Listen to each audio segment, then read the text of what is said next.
Welcome to the Delaware County Board of Supervisors meeting. We are resuming from our closed session. County Council, is there anything to report out? No reportable action. Great. I'd like to take this opportunity for a brief moment of reflections, and please keep in mind your prayers for the Fugate family who lost their daughter this weekend in a tragic accident.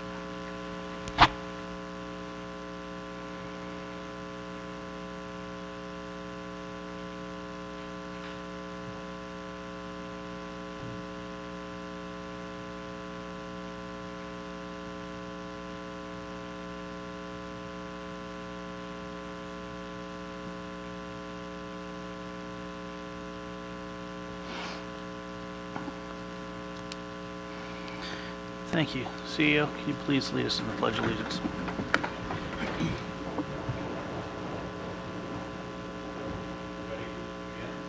I pledge allegiance to the flag of the United States of America and to the republic for which it stands, one nation, under God, indivisible, with liberty and justice for all.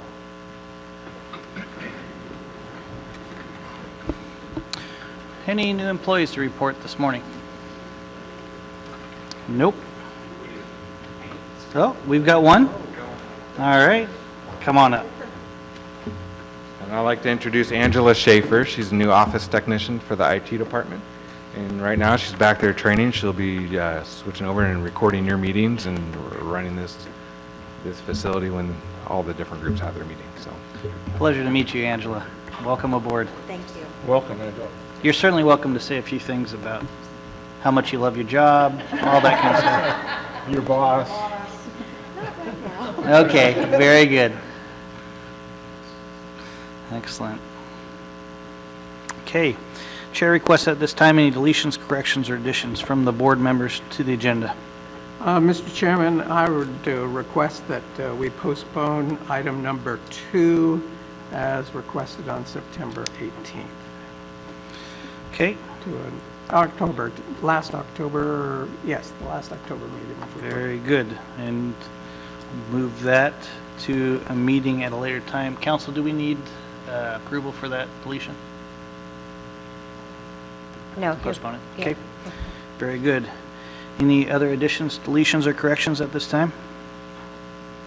Okay, seeing none, we'll go ahead and move on to our consent agenda items number 4, 5, 6, 7, 8, 9, 10, 11, 12, 13, and 14 on our agenda. Everybody had a chance to take a look at those and review? We'll go ahead and open consent agenda for public comment. Okay, seeing none, we'll bring the consent agenda back to the board. Oh, please.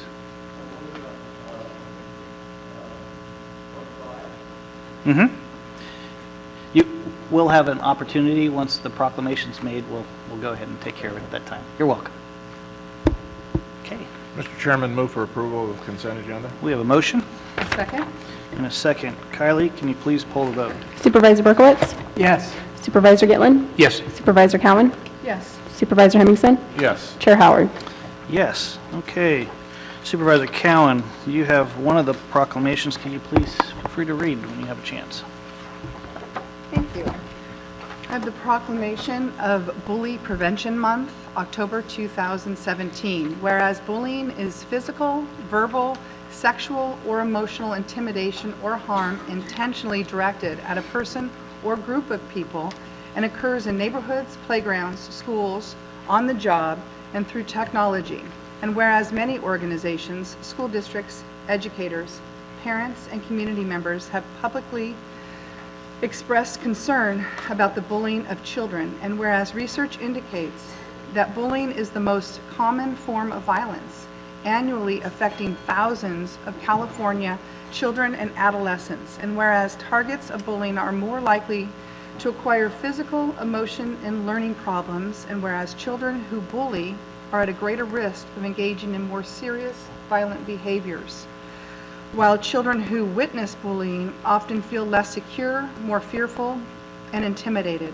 Whereas in the importance it is important for parents, students, teachers, and school administrators to be aware of bullying and to encourage discussion of the problem as a school community. And now, therefore, the Del Norte County Board of Supervisors hereby proclaims October 2017 as Bullying Prevention Month.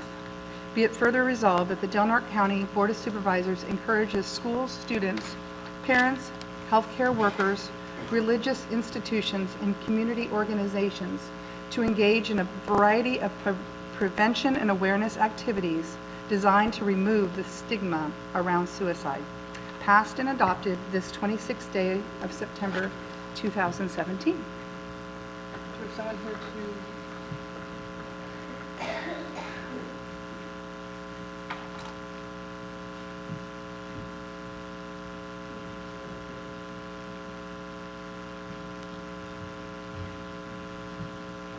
Good morning again. Good to see you. Good morning. So good to be here. Please Gordon state your Clay. name. Thank you, Gordon. Gordon Clay, citizenswhocare.org from Brookings, Oregon. I want to thank you, Chairman, the supervisors, and guests. Thank you for proclaiming September as Suicide Prevention and Awareness Month and October as Bully Prevention Month. This is still Suicide Prevention and Awareness Month, and this Saturday, September 30th, from 3 to 5 p.m. at the Chetco Library, we will hold the first symposium on suicide titled Breaking the Silence. The purpose is to bring 10 major stakeholders that hold a piece of the suicide puzzle in Curry County together to outline the issues, educate, provide awareness and prevention information to the Curry County community. I hope everyone in the community will join our panel as they are an important part of the solution. Come and learn why you are part of that solution, and this you may see around town. October is Bully Prevention Month. Bullying has become an epidemic of epic proportions. StandForSilence.org has listed over 55,000 children who have taken their lives in the last 7 years due to bullying. That's almost one child per hour for the last 7 years. Over 3.2 million students are victims of bullying each year, and 6 per second. Adult intervention, 4%. Peer intervention, 11%. 85% no intervention. Nationally, more than 1 in every 5 students, or 20%, report being bullied. For your neighbors in the north in Curry County, the Oregon Student Wellness Survey reported 2 to 3 times that number for just the 30 days before the survey. 53% of 6th graders, 57% of 8th graders, and 39% of 11th graders said they were bullied. Kids who are obese, gay, or have disabilities are up to 63% more likely to be bullied than other children. Music and theater students face a significant greater risk than their non-arts peers. 1 out of 10 students drop out of school because of repeated bullying. Harassment and bullying have been linked to 75% of school shootings, and there's 1 shooting a week. It doesn't always get reported. And every 30 minutes, a teenager attempts suicide due to bullying. For those who immediately went to the challenge of the numbers and the sources, what if the numbers are accurate? Do you remain skeptical? For the numbers aren't fabricated, especially for the Healthy Teen and Wellness Survey, since those are from the students' own experience. Let's do what we can to reduce and, better yet, eliminate bullying in every aspect in our community, which in itself will help get us to the goal of 0 attempted suicides. I hope you see you all this Saturday at the Chetco Public Library in Brookings, and I hope you all really make it conscious effort to, when you get a little bullying with a relationship or with a child or with business people that you're involved with, step back and say, I don't need to do this. It's okay. Let's do it a different way. Thank you for approving the proclamation, and I really appreciate your support in this community and it helps your community members. Thank you so much. You're welcome, Gordon. Thank you for your continued efforts. Thanks. I treasure this. Supervisor Hemmingsen. Yes, this is a proclamation honoring Bi-National Health Week. This measure would call on all the people of Del Norte County to join the people of Latino origin in observing, participating in the 17th Annual Bi-National Health Week to take place October 1st through the 31st, 2017.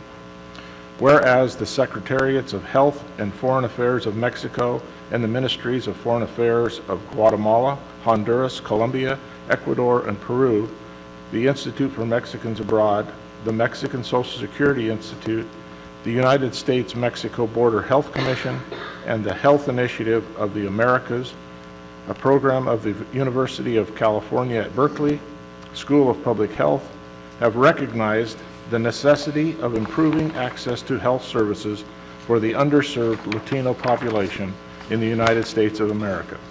And whereas, according to the 2014 United States Census, this country is home to more than 55 million people of Latino origin.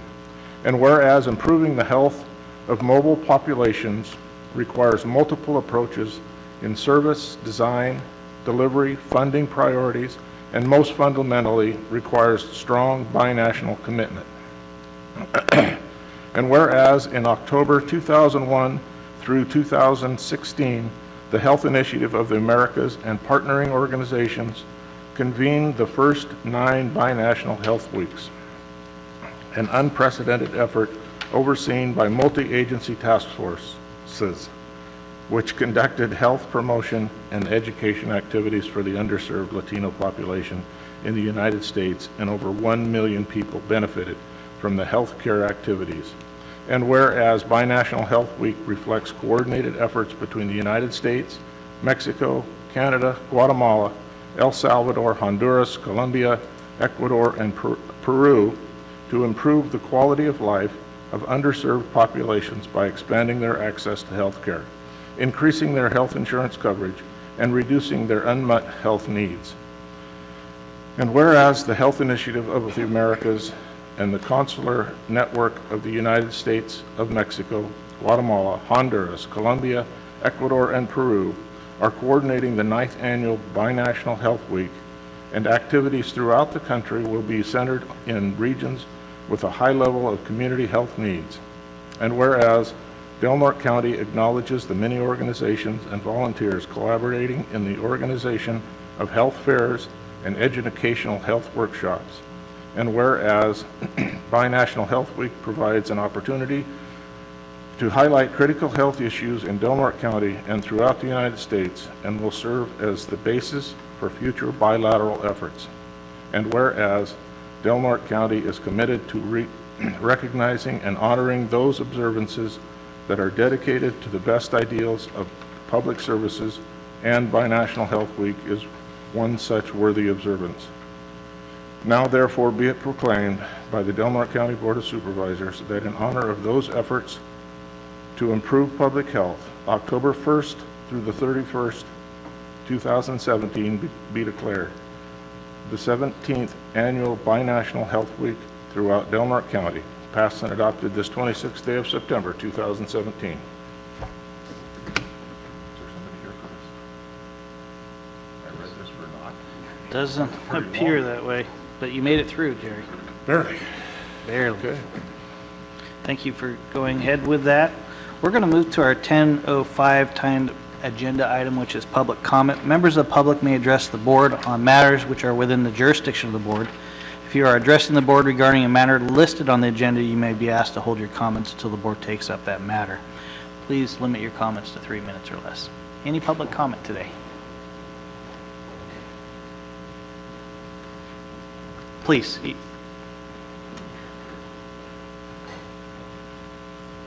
Good morning. My name is Teresa Schnacker, and I'm an IHSS worker. I take care of my son who's developmentally delayed.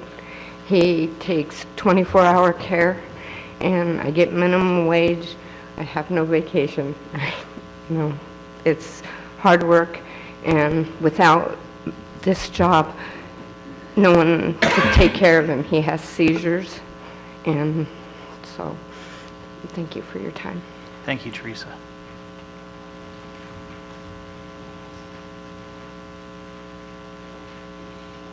My name is Lawrence Allen Baumlin. I'm here to speak for the beneficial effects of the in-house service program and for the desirability of the county expanding the union of the workers. I can do a lot of things for myself, but a lot of things are done with my workers' help, and it works at a dovetail. It is helpful, and I feel responsible, and I get things done. If my program was curtailed, I would be less able to do things and less able to feel worthwhile. Thank you. Thank you. Public comment. Okay, seeing none, we'll go ahead and bring it back to the board.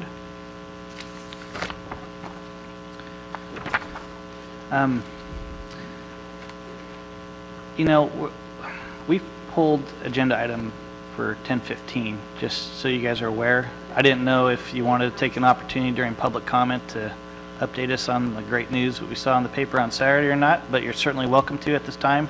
If not, we'll go ahead and wait for word. We'll probably agendize that item at the last meeting in October. Okay. Okay, thank you for...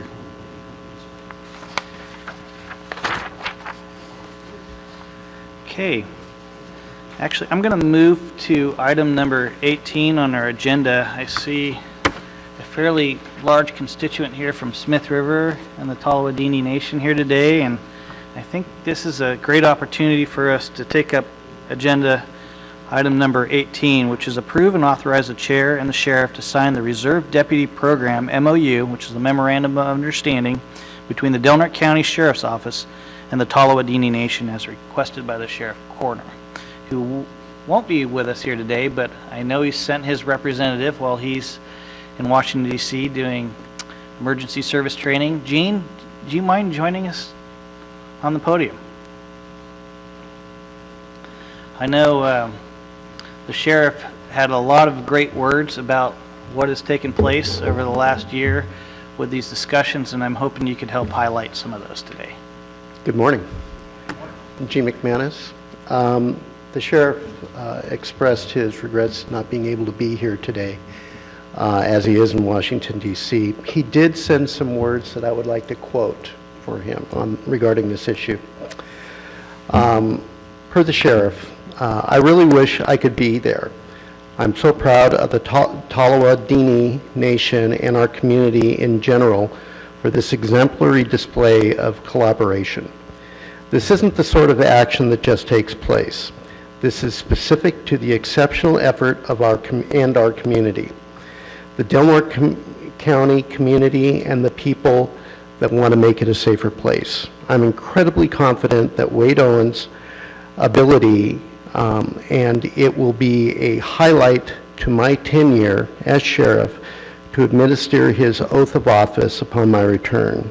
This makes a historical day for all of us.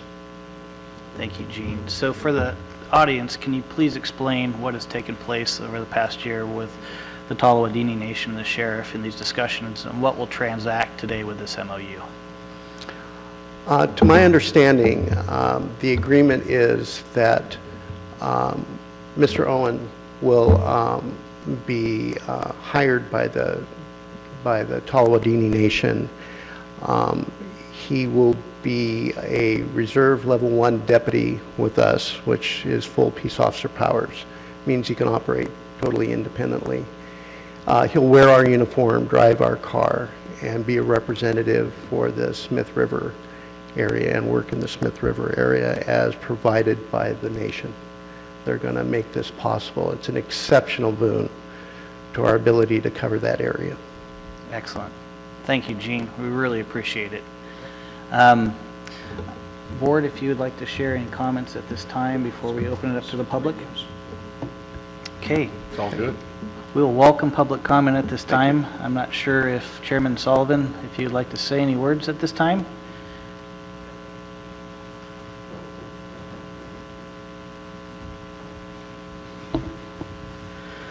morning, Board. Just very briefly, I'd like to echo the sentiments of Sheriff Apperson. I think this is going to be a great first step in increasing the presence of Delaware County Sheriff north of the Smith River. This is going to be a great first step in a partnership between the tribe, the Board of Supervisors, and the Sheriff's Department, and we look forward to this continued relationship. Shushanila. Great. Thank you, Chairman. Mr. Chairman, I'd like to move that we authorize the chair and the sheriff to sign the Reserve Deputy Program MOU between Delaware County Sheriff's Office and the Tolowa Nation. Second. We have a motion and a second from Supervisor Gitlin. Any further public comment? From any of our Smith River Neighborhood Watch contingent that showed up in mass force today? Come on, Joni, come on up and say a few words for me, please, since you were instrumental in some of these discussions too over the last 2 years. Well, don't worry about Mr. Roberts over there. Good morning. Good morning. My name is Joni Forscht, and for the past 7 years, I've been the, I guess you'd say, director of the Smith River Neighborhood Watch program. I'm also a retired deputy sheriff, and I was the last resident deputy in Smith River. And I am so excited and so pleased that we will be able to share this deputy, all of us together. I can't even tell you, I have been almost in tears every day ever since I learned about this, and I'm grateful to you, and I'm grateful to our county for being a part of each other now, and I think this is going to draw us closer together. I hope it will. Thank you so much. Thank you, Joni. Okay, we have a motion and a second on the table. If there's no further public comment. Kylie, please pull the vote. Supervisor Cowan? Yes. Supervisor Gitlin? Yes. Supervisor Berkowitz? Yes. Supervisor Hemmingsen? Yes. Chair Howard? Yes. So again, thank you, Chair Sullivan, for those kind words. Thank you, Mr. McManus, for the words, reflection of the sheriff's thoughts and beliefs on this very subject. And thank you, Ms. Borsch, for coming up and expressing the interest around the Smith River Neighborhood Watch. I know this partnership is going to be long-lasting and just one of first of many steps that we take in the future to help make our Smith River community look far more beautiful in the future. Thank you again. All right, we're going to go ahead and move to agenda item number 15, which is adjourn as the Board of Supervisors and reconvene as the Board of Directors for the County Service Area Number 1, and approve and adopt resolution adopting update to the Delaware County Service Area 1 Sewer System Management Plan as requested by the county engineer. Mr. Barnes, good of you to join us today. So the sanitary sewer management plan is a mandatory plan that we have to update every 5 years, and this is that update. We worked with the city because we coordinate and cooperate with the city on maintenance and other things, so our plans work together, and that's basically it. And thanks for looking into this. Taking care of it. You're welcome. Very good. All right, let's go ahead and open this up for public comment. Seeing none, we'll bring it back to the board. Mr. Chairman, I would move to approve and adopt the attached updated sewer system management plan. Okay, we have a motion on the table. Second. And a second by Supervisor Berkowitz. Kylie? Supervisor Gitlin? Yes. Supervisor Cowan? Yes. Supervisor Berkowitz? Yes. Supervisor Hemmingsen? Yes. Chair Howard? Yes.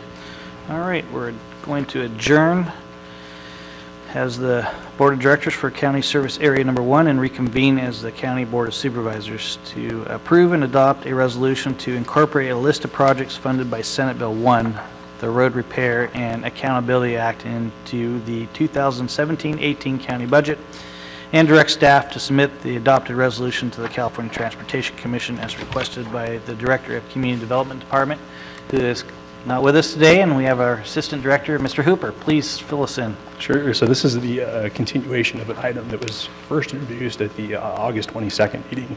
This has to do with the SB1 funding that was enacted into law when it was signed by the governor earlier this year.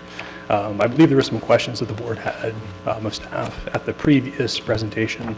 I trust all those questions did get addressed. However, if there's any remaining questions, I'm certainly available to try to answer those. Questions from the board? Supervisor Gitlin. Thank you, Randy. Thank you, Chairman. Randy, I notice you're concentrating these repairs in one geographical area. 6 of them, 6 projects. What's the thinking behind this rather than moving it about the county? Is it a logistics issue, or is it using the same equipment? Tell us why you're concentrating all of these repairs, which I think, what was the total dollar? I don't have that in front of me. It's about $330,000. Yeah, all in essentially total. one area. Correct. And that, I think, was a question that came up during the presentation on the 22nd. To reiterate it, it essentially has to do with efficiency. Whenever these projects are put together, it's done in a way recognizing we have a finite amount of resources, staff, materials, mobilization, demobilization, that all has to happen. And so whenever you deploy those resources on a project, we try and do it in as efficient way as possible. The expectation is that the SB1 funding is going to be it's going to be recurring, so there will be future allocations as the state recognizes the revenue collected from the increase in the fuel tax, the vehicle registration. And so the idea is in future fiscal years, we'll be looking at projects in other geographic locations. There's, I believe, about 10 different segments within the county that have been identified and rated with respect to the pavement management rating system. And again, in those future years, we're going to be looking at these different geographic areas to use those SB1 funds to do the work that's needed in those other areas as well. But this initial thrust is obviously within kind of the Fort Dick, Smith River area. And again, it has to do with essentially efficiency. When will you begin? These projects, I believe, are going to begin when the weather is suitable, which is going to be, I believe, after the winter in the spring. I don't know that for a fact. I probably ought to retract that statement and say I can get you that information. At this point, I don't know. I believe so nothing starts in calendar year 2017. I know the tax starts in November, but the disbursement in November, but nothing will start. This is not immediate. This is going to be in 2018. The initial step that's getting taken today is the incorporation of these projects into the 17-18 fiscal year budget. Okay. That'll authorize the expenditure of those funds in the fiscal 17-18 year. Again, my belief is that it'll happen, the projects will actually be initiated when the weather's suitable in the spring, but it likely, as I understand it, won't be this 17 calendar year. It'll be in the 18 calendar year, but the 17-18 fiscal year. Okay. Okay. Thank you, sir. Sure. Thank you, Mr. Hooper. Any further questions for Mr. Hooper? Okay, I'd like to go ahead and open it up for public comment. Okay, seeing none, we'll bring it back to the board. Specific to this, Jay, I know CSAC shared some concerns with us about SB1 and some potential language in the legislation that caused concern associated with the bill and potentially repeal of that bill next year. Do you have any information for us on that? Not a lot. It's a potential constitutional amendment that would repeal SB1 and could then result in that future funding not being available. It's fairly preliminary in regards to what the chances are of that happening, but it's something that we'll have to look at as we go through the annual budget as it starts up again in April. There is a potential that there could be that amendment out there that would affect this. Right. I know a lot of the concern that was expressed was that the counties receiving these funds or cities receiving these funds is to expend them quickly in this first fiscal year, because if it does go away, there wouldn't be retroactive. However, going forward, those new funds would obviously go away. Correct. What's allocated at this point is allocated, and they could be spent, but the future is a little bit cloudier at this point. Correct. Thank you. Mr. Chairman, I would move that we authorize the chair to sign a resolution to incorporate a list of projects funded by Senate Bill 1, the Road Repair Accountability Act, into the 2017-2018 county budget, and direct staff to submit the adopted resolution to the California Transportation Commission by October 16, 2017. Okay, we have a motion on the table. Second? Second by Supervisor Cowan. Kylie, can you please poll the vote? Supervisor Berkowitz? Yes. Supervisor Gitlin? Yes. Supervisor Cowan? Yes. Supervisor Hemmingsen? Yes. Chair Howard? Yes. All right, we're just in time for our 10:30 timed agenda item. Good job, guys. This item is specifically to conclude the public hearing and adopt the 2017-18 fiscal year recommended budget and all special district budgets by resolution as presented over the course of the budget hearing. Adopt a resolution, which is 2017-047, a resolution fixing tax rates for fiscal year as required by government code, and adopt a resolution 2017-48, setting the adoption limits for the fiscal year as requested by the county administrative officer. Jay? So as mentioned by the chair, this is the final step in regards to the annual budget process that started in April. Before the board today is a balanced budget, as discussed at length at the last meeting and as prioritized by the board. There have been no changes, no additional revenue or expenditures. The general fund is the same, thus resulting in the top 5 priorities being funded and funding not being available for 6 through 10. As we've gone through this process, including that last meeting, a lot of discussion over those priorities. I expect that we'll be addressing those again in the spring and going through that process. I don't expect at this point any significant changes through the state, and as recommended at this point, as I mentioned, it is balanced. The board's recommendation, or the recommendation to the board, would be to adopt those resolutions and conclude the public hearing. Thank you, Jay. And if you'll recall, 2 weeks ago during our last discussion, those budget priorities specifically that Jay is referring to as currently prioritized 1 through 5 is to maintain the current service levels within the county, which would include supplies, employee payroll, and benefits as number 1. Number 2, to fund mandated programs as required by state and federal laws and regulations. Number 3, which was to maintain contingency fund of $100,000 to address emergency needs. Number 4, maintain a county capital improvement budget was sufficient to address the highest priority deferred maintenance projects. And number 5, fund the annual debt service obligation for the Border Coast Regional Airport Authority Terminal Development Project. So at this time, I'd like to go ahead and open it up for public comment. And after that public comment, we'll go ahead and close the public hearing. Please step forward and state your name for the record. Hi, Linda Sutter, 5th District. Good morning. As far as the, I'm sorry, I'm just get right into it. Please. Small talk. As far as the airport, I'd like to know, because I haven't found out and I haven't been able to talk to Clint Schad yet, in regards to the $291,000 that is being paid yearly to the airport fund. What money is that coming out of? Capital projects, or is that out of our general fund? Because there's projects that need to be done in this county, and we're spending $300,000 for the new terminal, and that's why our things can't get done here. It's poor money management. Thank you. Yeah, if you'd like me to clarify. Please. I believe what the speaker is talking about is a payment that is part of a lease agreement for the Border Coast Airport Authority to maintain and manage the airport. That's an annual payment that was agreed upon several years ago for the actual operations. It has nothing to do with the terminal project, which is a grant-funded project, actually. So in the case of that, that is an agreement that continues for 10 years and then can be reviewed again. And I think it has a total life possibility of 50 years. Thank you, Jay. Okay, public comment.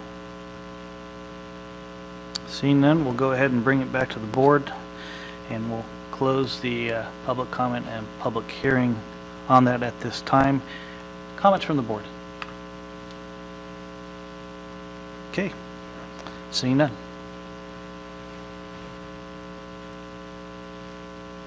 How would you like to proceed, board? I'd like to make a motion, Chairman, if I may, to conclude the public hearing, adopt the 2017-18 fiscal year recommended budget and all special district budgets by resolution as presented over the course of the budget hearing, and adopt 2017-047, a resolution fixing tax rates for the fiscal year as required by government code, and adopt resolution 2017-048, setting the appropriation limits for the fiscal year. Okay, we have a motion on the table. Second. We have a motion and a second. Kylie, can you please pull the vote? Supervisor Berkowitz? No. Supervisor Gitlin? No. Supervisor Cowan? Yes. Supervisor Hemmingsen? Yes. Chair Howard? Yes. Motion carries. Point of order. Supervisor. It's my understanding you need 4 votes to pass this budget. No, if no changes are made to the recommended budget, it's a majority vote. If changes are made, it's a 5 or 4/5 vote. I'm sorry, Jay, what is the 4/5? 4/5 for any changes made to the recommended budget.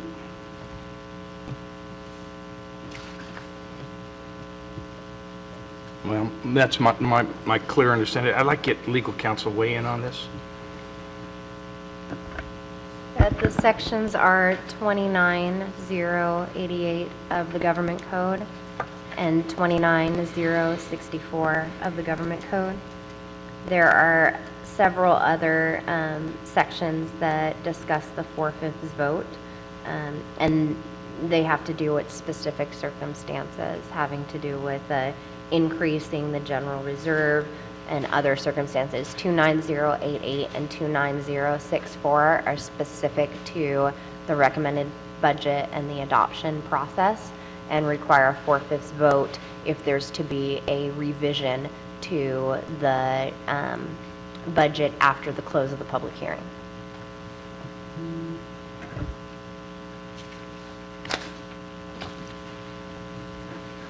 County Council, I'm not clear about this. It does say in our code that we have to have 4/5 to approve a budget, correct? I would ask which code you're referring to. Our policy? So the code says a revision to the recommended budget after the start of the public hearing held pursuant to Article 4 shall be made only if the revision is proposed in writing and filed with the clerk of the board prior to the close of the public hearing, or approved by a 4/5 vote of the board after the close of the public hearing. So that would be if there were a revision to be made at this time, it would need to be adopted by 4/5 vote because the public hearing is now closed. Under 29088, it says, after the conclusion of the hearing, which we've just had, and not later than October 2nd of each year, and after making any revisions of deductions from or increases or additions to the recommended budget, it deems advisable during or after the public hearing, the board shall, by resolution, adopt the budget as finally determined. Increases or additions shall not be made after the public hearing unless the items were proposed in writing and filed with the clerk of the board before the close of the public hearing, or unless approved by the board by 4/5 vote. So again, if there's any revisions to be made at this time going forward, it will need to be done by a 4/5 vote. Okay. Clear as mud, Supervisor? I'm fine, thank you. Great. We've taken the vote. Motion carries. Our budget is passed. Thank you very much. We will go ahead and move to agenda item number 17, which is approve the attached cannabis working group members, county members, and discuss and approve the appointment of the listed public members as requested by the county administrative officer. Mr. Serena. So after the last cannabis working group, or workshop, I guess I'll call it, the board gave direction to form the cannabis working group. As we went through this process, there were 4 members of the public who specifically requested involvement. Those members are presented today for the board's consideration. 3 of those were proponents of the marijuana industry in different forms or fashions, meaning anything from medical on to collectives to recreational. Their 4th member, his family had indicated, and he had spoken at a meeting for a more conservative approach to an ordinance in the future, and he also requested that he be on this working group. The formation of the group, Heidi Kunstel, Eric Apperson, Justin Riggs from Agriculture, and Aaron Goodwin from Child Support Services, those department heads were recommended based on their potential involvement in any type of an ordinance that might come forward. County Council will be support, as will I. I guess my job in this, at this point from the discussion, will be to help give direction to the group and assistance to the group as we go through, and ultimately result in a draft ordinance that the board can consider and make any changes to as it comes forward. The ultimate goal of the working group is to get everybody's opinion, look at all of the issues that the board has discussed over the multiple workshops, and then ultimately put a product before the board that can be voted on. It's going to take a very collaborative approach. There's going to be a lot of diversity on this group, and I think with the department heads that are there and with the assistance of myself and county council, I'm hoping that, and this may be a little bit fast, but I'm hoping in 60 days we could come up with something to bring back to the board. It could be longer than that. There are a lot of issues, and ultimately there will be public meetings over any type of an ordinance or ban. Thank you, Jay. Let's go ahead and open it up for public comment.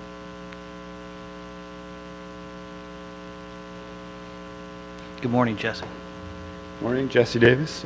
Thanks you guys for putting together the working group, and look forward to participating on that group and bringing whatever kind of information or positive attitude that we can.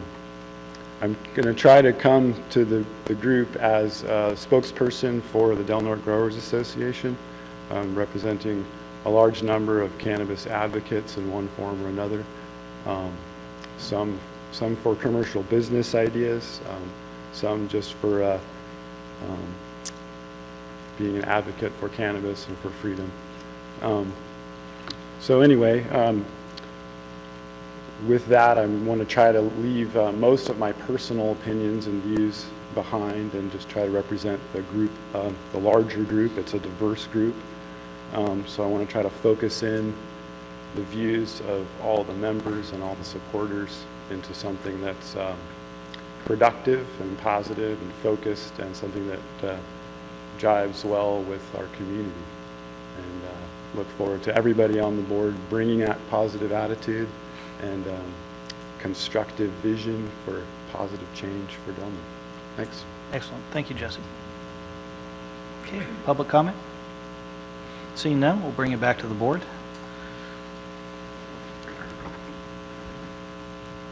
I just want to say thanks to Jesse for stepping up, and all the other ones who are also stepping up. It's hard to sit on boards. It takes time away from your life, your family, but it's important. It's important to get community input, and I'm really thankful for you to join in that and to come in with an open mind. So thanks, Jesse. Mr. Chairman, I would move that we approve the attached cannabis working group members. A motion from Supervisor Hemmingsen. Second. And a second from Supervisor Cowan. Kylie, can you please pull the vote? Supervisor Gitlin? Yes. Supervisor Berkowitz? Yes. Supervisor Cowan? Yes. Supervisor Hemmingsen? Yes. Chair Howard? Yes. Move to item number 19, which is considered miscellaneous legislative and budget matters pertinent to the County of Del Norte. Authorize the chair to sign and send appropriate letters with respect to matters pending before the state or federal governments. CAO?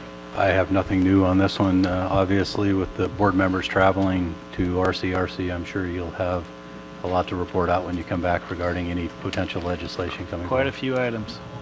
And with all the traveling, let's go ahead and kick off board reports. We're going to start with Supervisor Berkowitz, who's just returned from Washington, D.C. Supervisor, I'm sure you got a lot to share with us. Thank you, Chairman. And yes, I do have a lot to share, but however, I'm going to hold most of that off until the next meeting, and the reason why is there's a whole lot of material that I'd like to cover, and considering I just got back, we don't have that digested yet. However, I do want to say that I was privileged to be invited to the White House. We did make a lot of inroads in the White House and in the administration, and I'll be talking about all of that at the next meeting. Excellent. Thank you. Supervisor Cowan. Hi.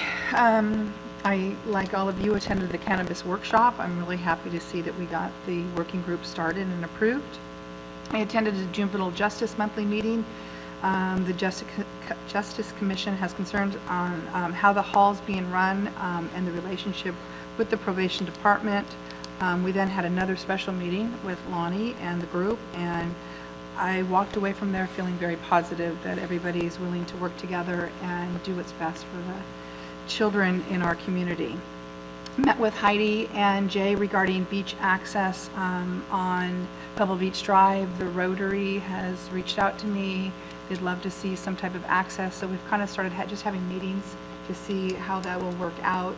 I know there was a group that met with Coastal Commission was in town a week ago Friday, so just looking at how to approach that.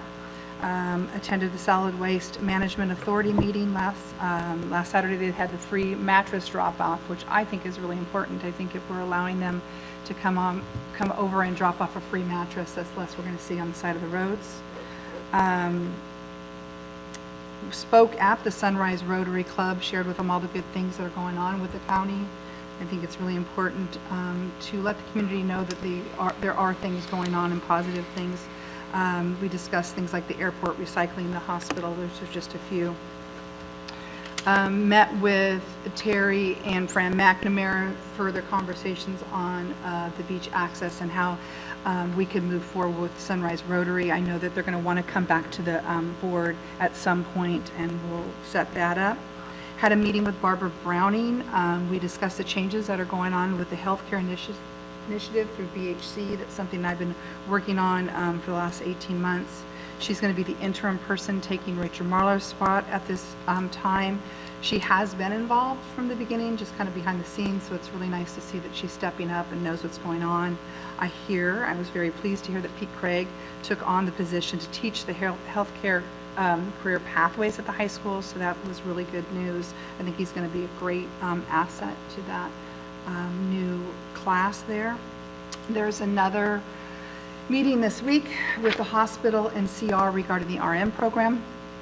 We had a 2x2 with the healthcare district last night, still discussing the ongoing problems with the high ER cost.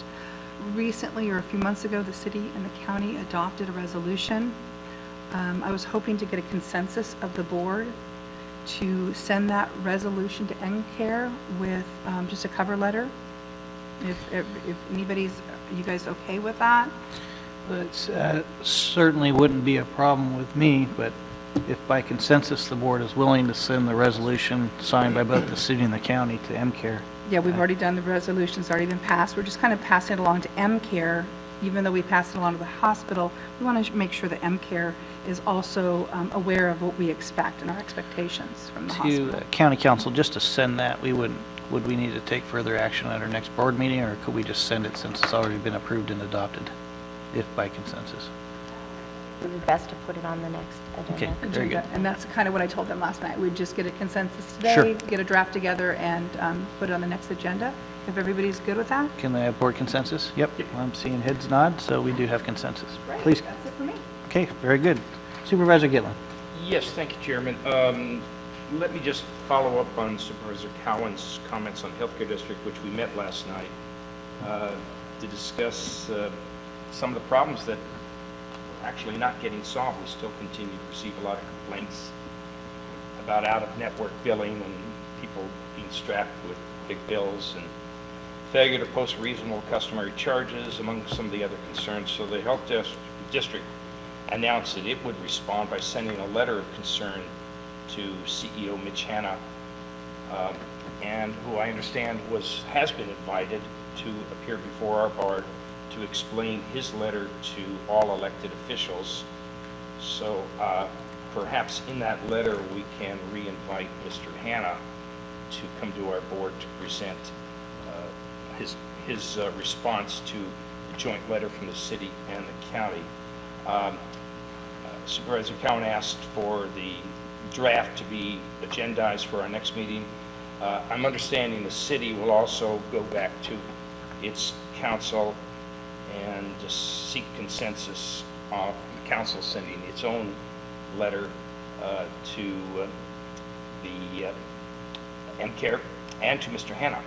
Each of the pieces of correspondence to MCARE, providers of the emergency room services, should be copied to Sutter CEO Sarah Crivens and our Attorney General, as well as our state and federal legislators.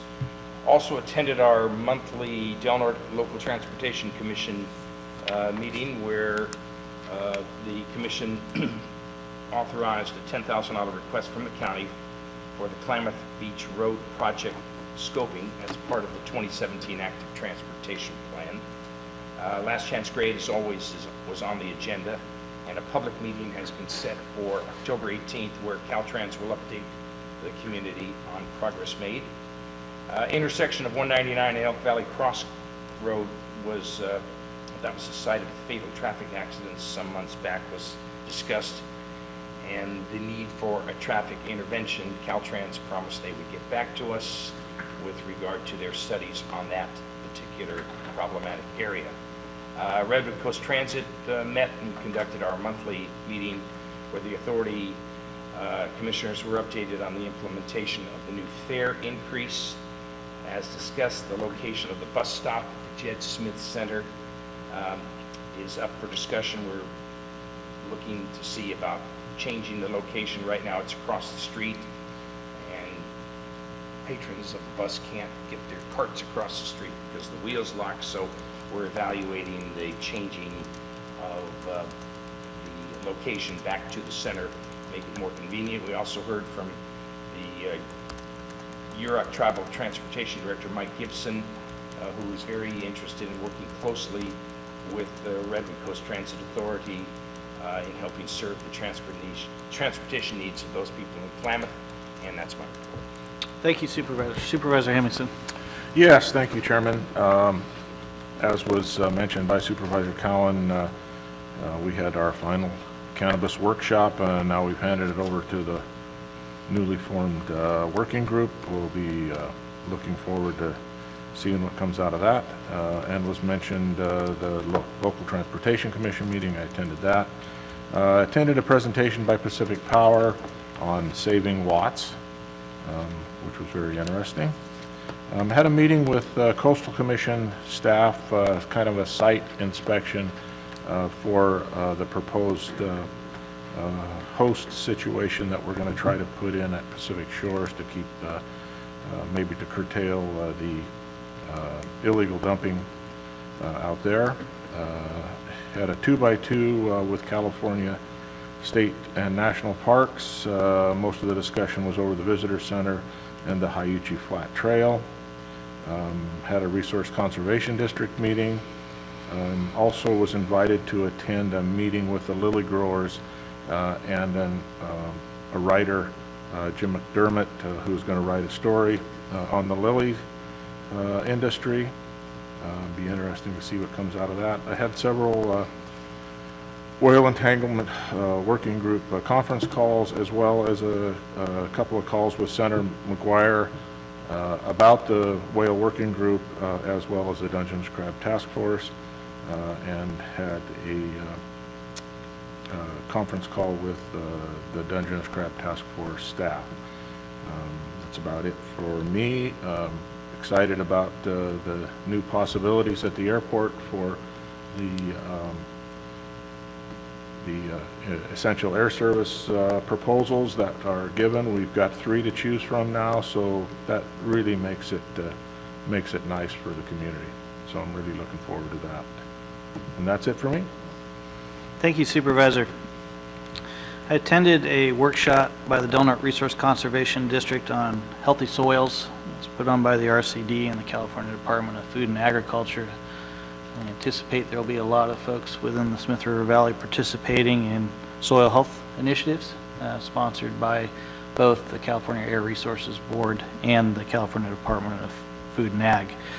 As everybody here attended the cannabis workshop, thank you, and agreed, turning it over to the working group. Hopefully we'll get some great discussion moving there. As Gerry mentioned also, and Supervisor Gitlin attended the Transportation Commission meeting. It's extremely disappointing to hear Caltrans's report that at this point there was no solution because of traffic counts for some form of safety improvement at the intersection of 199 and Elk Valley Crossroads.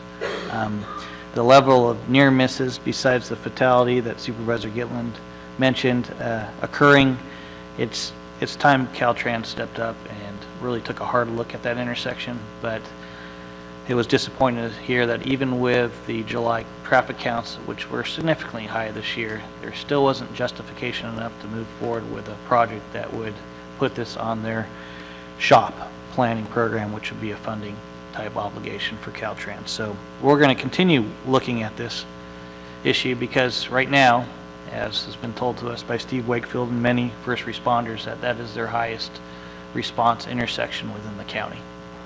It's disappointing that we can't take some action on it before it claims another life.